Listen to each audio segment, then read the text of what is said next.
Hi, I'm Heather with Going Batty, and today I am going to show you how I organize and schedule our homeschool day and how I also keep records of everything that my kids have done.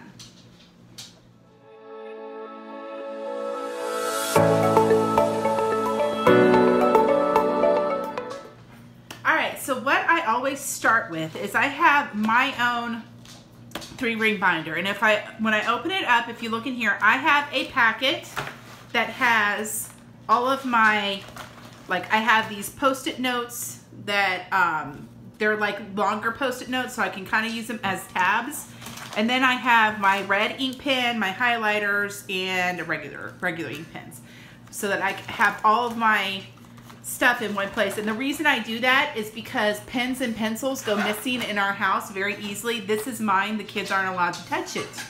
So so right here is our school schedule for the year.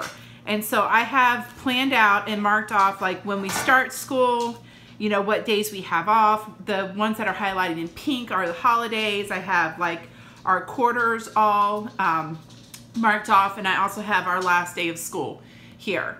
So, and I put this in a protective thing so that way it doesn't get all messed up. So so I'm going to show you, because for my daughter, hers is a little different because she's in high school, and we have her lesson plan for the day. And let me show you here, and I'll zoom in just a little bit. I might have to move it a little bit just so that you guys can see. So she has what I write in here, and these are just blank lesson plan sheets, so that way I can put in the day of the week up there, and then whatever class that she has down the side here.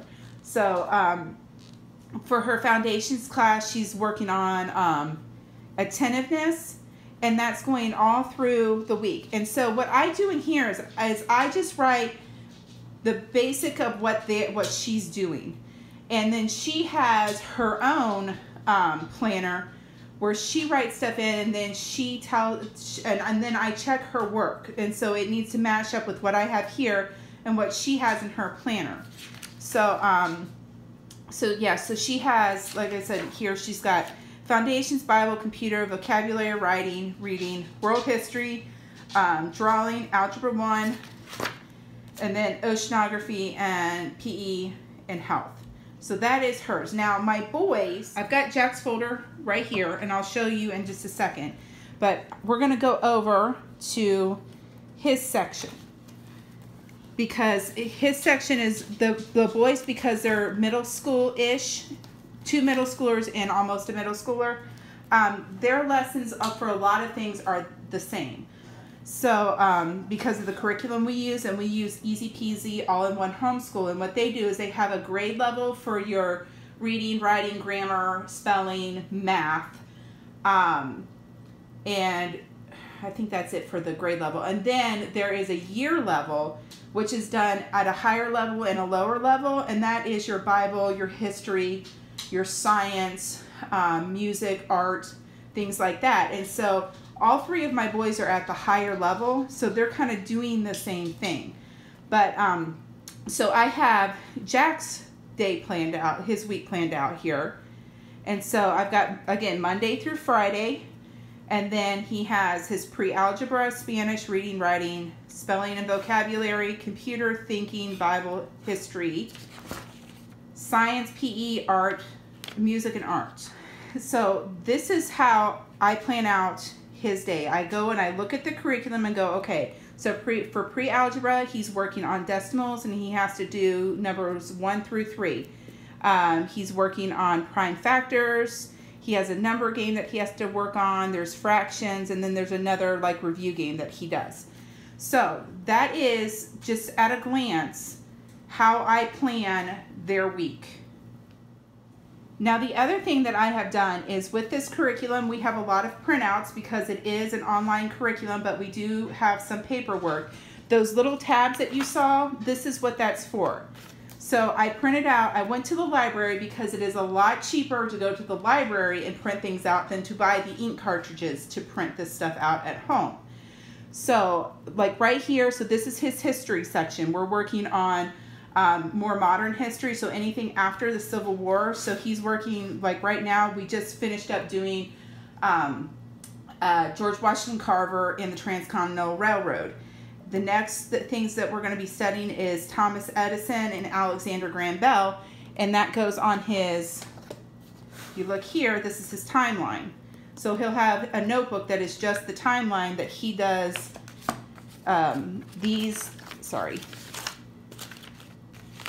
So the timeline goes with these, and these are little, you cut them out and you fold them and he glues them in there, and it has information on these people. So this is his history section. This one is science. So we're doing the periodic table and all its elements. So he has that. Now both of his brothers are doing the same science that he's doing. And then we have his art. So, and this is art / music. So these are modern musicians, modern composers. So that's what I keep in here. Now the other thing that I will keep in here too are my master copies, which is this tab back here. So if I can't get to the library to print something off, I can print it off at home. But like I said, a lot of times the library is actually less expensive than buying the ink cartridges that you need in order to do this. So I have the weekly lesson plan and then the daily accountability sheet. These go in the children's, except for our high schooler, and our boys' 3-ring binder. So I'll show you what that looks like. So this is Jack's 3-ring binder. So we're studying the periodic table of elements, and that's what this is here. So that's in the front of his folder so that he can refer back to it. How I do these is I do them by days. So this is his Monday tab, and in it he has his daily accountability sheet. He has here, he's required to do 45 minutes of his math, so his pre-algebra, and then he has to write how much time he actually spent on it. So here he spent 45 minutes. Now sometimes their math he can be done with it in 5 minutes, but what I make him do is I make him review and go over and make sure he knows the stuff really well. So his says decimals here. And on mine, if I look at it, here, and I'll bring it here side by side. Mine on Monday says decimals. So his matches up with what mine matches up with. And so that's how I do this. Everything on here has to match up with what I have on my planner. So he did 30 minutes of his foreign language, which is Spanish. Then he had his reading and vocabulary. He read about poems. And then he had 20 minutes in his Bible, which was reading John 5 and then journaling about what he read. And then here's his history, and there's his science. He did his worksheets on evaporation, and so that's been done. And he also watched a video on stretching for his PE and his health. So, and this right here with PE, I include walking the dog with that. I include playing at the park with that, because that is physical activity. So that 20 minutes also includes, walks around the neighborhood, playing at the park, going outside and, climbing trees. That is included in this. One of the things that I wanted to show you also was that I color code my my lesson plan. That is in pink is where they had to record a score, like on a test or homework or something like that. Anything in yellow is a printout or a handout that they have. That way, at a glance, I can see and know for that day what they need. And that goes to, if you look here, Jack had some worksheets on the changing states of matter. And so he is working on condensation, freezing, and evaporation, the water cycle. So he had 2 printouts for that. So there they are there. And that's what he had for Monday.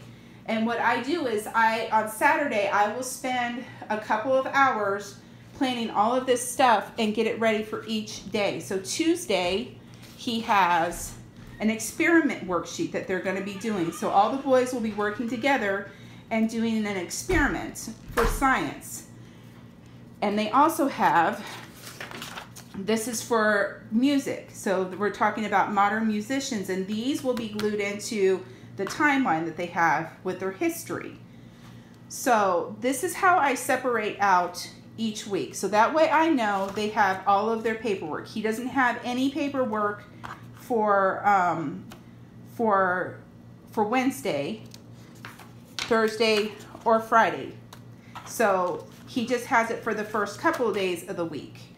So that's how I do by week, how I keep them organized with all of their paperwork that they have. Now, if you have, you know, like a box curriculum that you have, this will be different.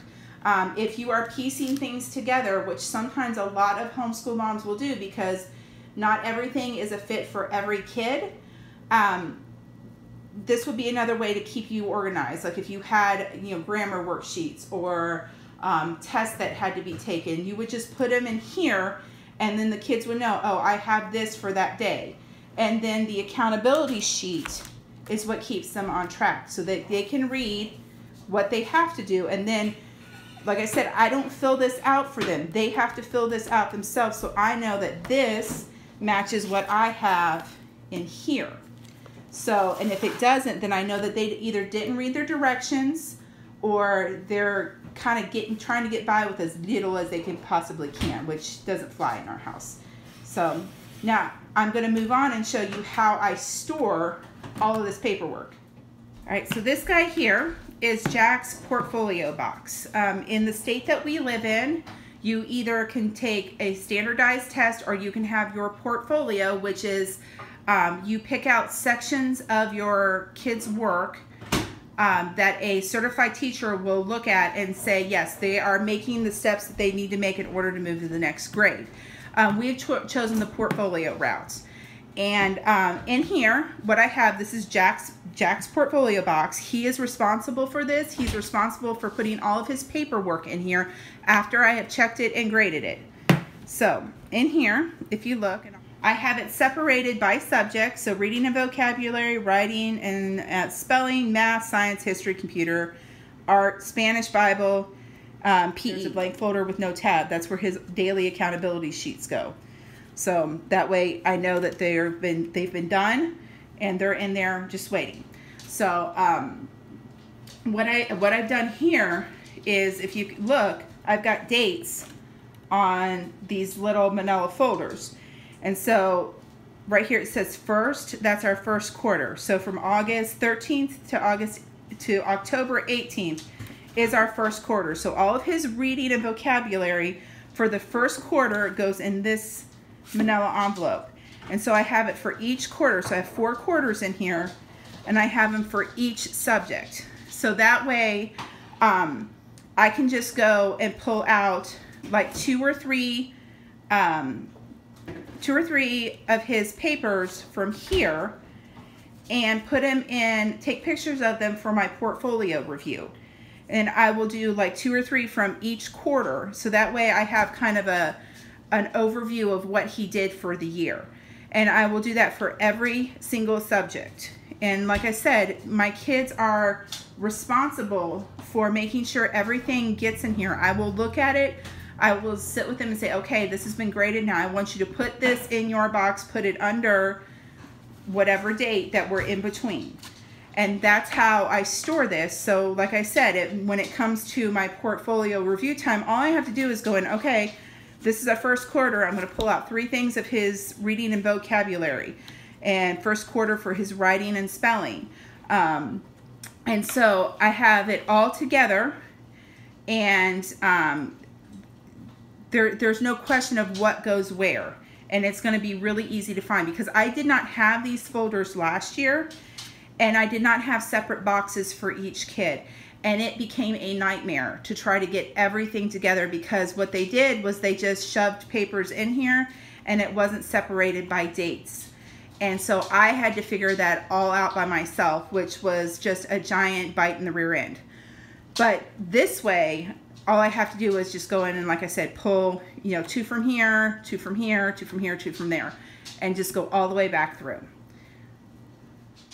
All right, so that is how I keep us organized with 4 kids for homeschool. And like I said, my daughter's is slightly different because she's in high school. You know, she has her own like schedule that she keeps, and I will check that. But for the boys, I have that accountability sheet, which keeps them accountable for what they do.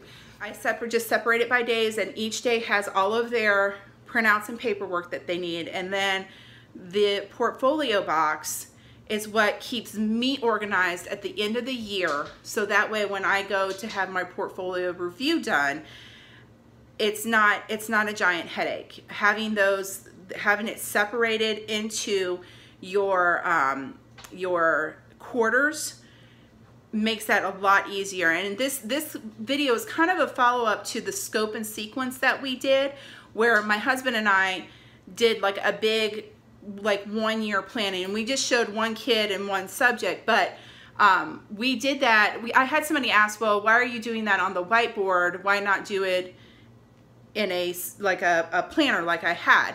Which I did do, but the reason that we did that was because that way my husband and I are on the same page and we're seeing all of it at one time.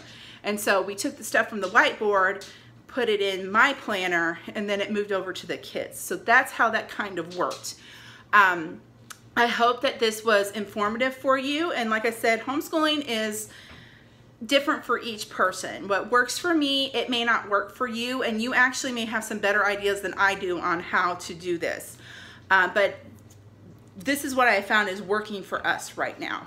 So make sure that you like and subscribe. If you have any questions, please leave them below. If you have any comments on, well, hey, maybe you might want to try this, or hey, have you looked into that? I would love to hear that, because, you know, we are still not new, but still relatively new to homeschooling. This is our 4th year.